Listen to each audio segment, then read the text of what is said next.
Hello, dear friends. I share an important insight I have had. Opinion piece. Path of perfection.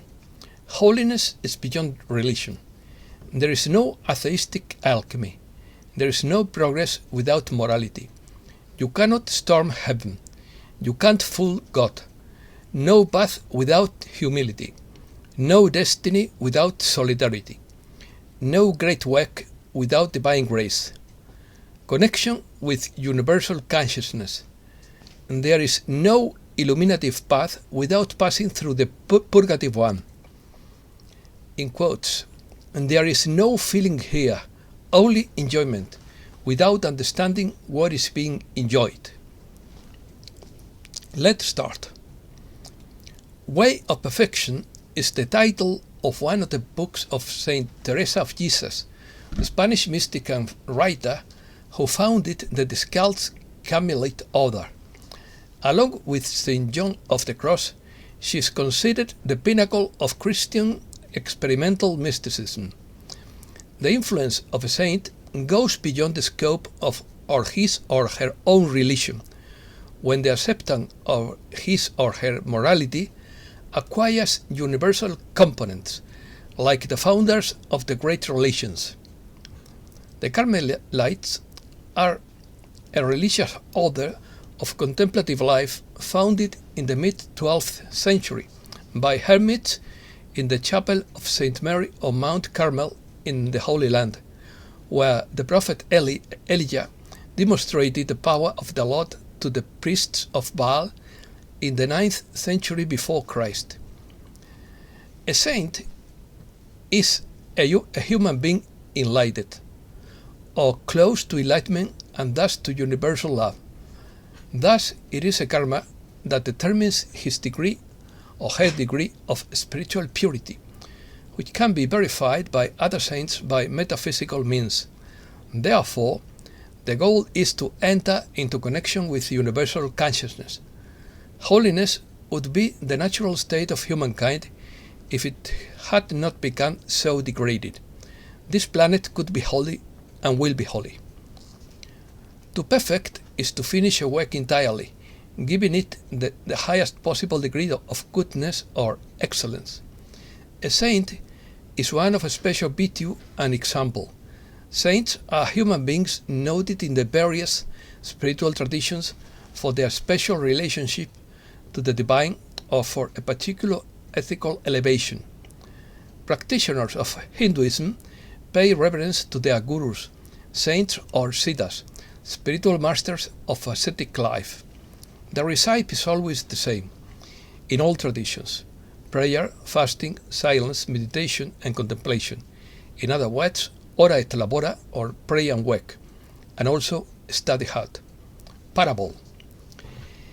In The Way of Perfection, Teresa explains that humility is fundamental, but that underestimating oneself, believing oneself to be worse than one is tantamount to falling into the trap of the devil, which leads us to take the pride in our desire to improve and convinces us that we are not capable of achieving what we want.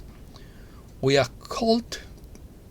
all called to be saints with the help of the Creator.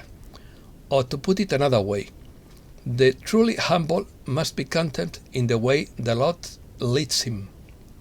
In quotes. A gardener has to grow flowers in a completely barren field. The soil is the soul. First, he has to pull out the weeds. That is done when he starts with prayer. Then he has to plant the seeds to bring forth flowers, which are the virtues. Then you have to water those plants regularly. There would be 4 ways of doing this: digging a well, which is a lot of work; carrying water by means of water wheel, which is not so strenuous; digging ditches from a river or a stream; and, weather permitting, regular and abundant rainfall. In this way, she describes the 4 stages of the spiritual life: the beginnings, which come along with ascetic exercises and penances; the prayer of quietude, in which grace works effectively; a more advanced state in which the powers of the soul seem to slumber, and the union with God, which comes when the soul least expects it and where she says, where God says, in quotes. Here there is no feeling, but enjoyment without understanding what one enjoys. Personal experience. I spent my life remembering things I already knew. I have just realized that an alchemist is nothing and no one without God, without a strong direct connection with his inner divine self that shows you the way forward in every moment, and without a pure motivation to help all beings. The Great Spirit does not give you gifts for your own selfish benefit, but for the benefit of all humankind. It is not compulsory, but something that comes from the soul. Great alchemists like Nicolas Flamel dedicated his life to founding hospitals for the poor in Paris, once he obtained the Philosopher's Stone. Raymond Lullaby was stoned to death in Tunis after becoming enlightened when he went to preach the gospel to the Arabs. Fulcanelli bought a mansion in Seville to scholarship and help all seekers of knowledge. Saint-Germain founded a wealth trust to help liberate humankind in the future when the time came. I myself could not do this outreach work if I didn't have a motivation to help people. Please don't call me great, because there is no one greater than God. Holiness is part of the way, and it doesn't work any other way. It involves humility, patience, respect, devotion, and compassion for the suffering of all beings. That is why all alchemists who do not have a pure motivation fail, because one cannot cheat God or reach heaven by assault. It would be impossible to achieve the great work without inner divine guidance. Divine help. In general, all initiatory paths to enlightenment require help from heaven, for no one can attain total fusion of soul and body by his own strength without divine grace, and divine grace comes only to those who merit it by their humanitarian merits. That is why the mystic becomes a beggar from divine grace and never stops praying and beseeching the Creator that he may be worthy of being touched by his grace. It doesn't work any other way, no matter how many tricks are invented. Transhumanism tries to use advanced technology to achieve human transcendence, but the result is robotization, not enlightenment. There is no path to enlightenment without first passing through a purgative path, and that is why life subjects those of us who seek enlightenment to harsh tests. The harder test is the mockery and contempt of those who do not understand us, and this requires not having an ego that can be wounded by the ignorant, and having the capacity to forgive those who do not know what they are doing. But before embarking on the path, one must cleanse oneself of all personal mental rubbish, and this requires a hard work of introspection and recapitulation of one's life, with the humility to recognize one's own mistakes. As Ramiro Calle said, a wise old master was asked what his life had been like, and his humble reply was, in quotes, "Mistake after mistake." Don't be afraid to cry when you see your own mistakes, because crying is very healing. It's not about feeling guilty, but about recognizing that the human condition of limited consciousness leads us to make many mistakes in life, because we are unable to see the big picture of the consequences of our actions. If you have wronged someone, make up for it by doing good for everyone as much as you can. Your tears grant you the forgiveness or repentance, The creator of the universe doesn't want to punish his children, but only that they realize what they have done and rectify it. The creator does not create suffering. Suffering is created by ourselves through our mistakes made through free will. My mission in life is not only to evolve personally, but to pass on the experience of my own evolution to the best of my ability so that it can be of benefit to other human beings. Some criticize me for making a living from my own profession, in which I am licensed and registered. But I have no other profession than literature, as I have had in other lives. I do my work to the best of my ability in the hope that it may be of use to other fellow beings. I do not seek fame or worldly glory, although I have had many opportunities to achieve it through my profession. I am not a good broadcaster or speaker, but I was given the gift of writing, as everyone has his or her own professional gift, and no one is superior to anyone else. Others accuse me of playing with people's hopes in order to make a profit, but I transmit what I sincerely believe, and I don't intend to play with anyone. I may be wrong, as I have been wrong many times in my life, but I have no problem in rectifying my mistakes, and I have learned many lessons to sharpen the focus of my reporting. The world headlines I give are mostly from news agencies, admitting the possibility that they may be wrong, but it is more difficult for an agency to be wrong than an individual, because an agency is made up of a great team that verifies the information.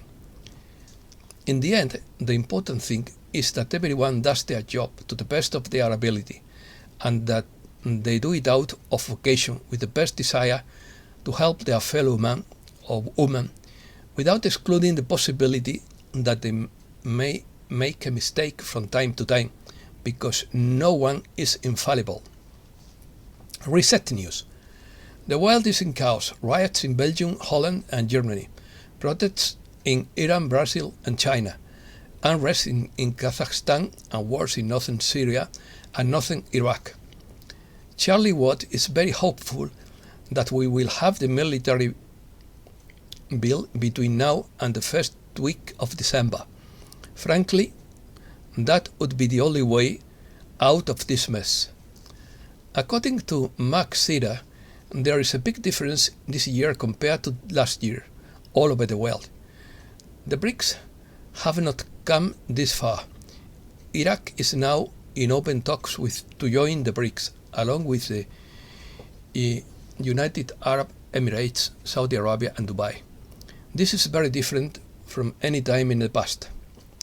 There is a hidden technology that has been used secretly for decades underground as a means of transportation, called tag train and instant connections with zero-point energy. Humankind will be liberated if it harnesses this energy. The Federal Reserve launched a digital currency just before Thanksgiving. Governments are running the banks and want a central bank digital currency, but don't have enough gold to back it. Real incomes in Germany fall 5.7% in the third quarter due to inflation. Poland pays influential people to boost support for war. More than 65% of Britons fear they will not be able to afford Christmas dinner. Turkey estimates more than 12 million tons of grain exported from Ukraine. The central banks of China and Russia are looking to create a payment system without SWIFT. Russia promotes a triple partnership to facilitate gas flows via Kazakhstan and Uzbekistan. Indian and US armies train in the Himalayas near the Chinese border. John McAfee has more than 30 terabytes of information on cryptocurrencies and the global scheme of money laundering operations with digital currencies. The military is in possession of that information. Who owns the world? A documentary by Tim Gilliam reveals how a small group of super-rich have bought up virtually everything on Earth until they own it all. Volcanic haze begins to block sunlight on the planet. Volcanic aerosols measured from New Zealand over Antarctica and the southern hemisphere are delaying planting due to anomalous temperatures. Meanwhile, the northern hemisphere is breaking snowfall records due to volcanic particles crossing the equator. Americas. Mexico, a health paradise for foreign tourists. An explosion in a Petróleos Mexicanos pipeline leaves 11 people injured in Veracruz. The incident occurred in the municipality of Agua Dulce, located in the south of the state. Friction escalates in the GM maize dispute between the US and Mexico. Colombia deploys military to its border area with Ecuador and Peru to combat armed groups. Peruvian cargo transporters lift their strike against fuel price hikes. Messages. According to Cryon, those awakening now to their spirituality are the priests and their nuns, the monks and the shamans, the healers of the indigenous peoples. That is you. According to Shanta Gabriel, it is safe to let your light shine. At the very heart of you is the pure light of God. This light has the capacity to change your thinking and change your outer world. It is a light that, like a flame when faint, can fill every cell, every fiber of your being and transform you. Fanning this flame means giving the light within you a time of focused attention. According to Matt Kahn, your life force energy is an incredible contribution to the expansion of humankind, flowing through you simply by being exactly as you are. And that's all for today. Thanks a lot, dear friends.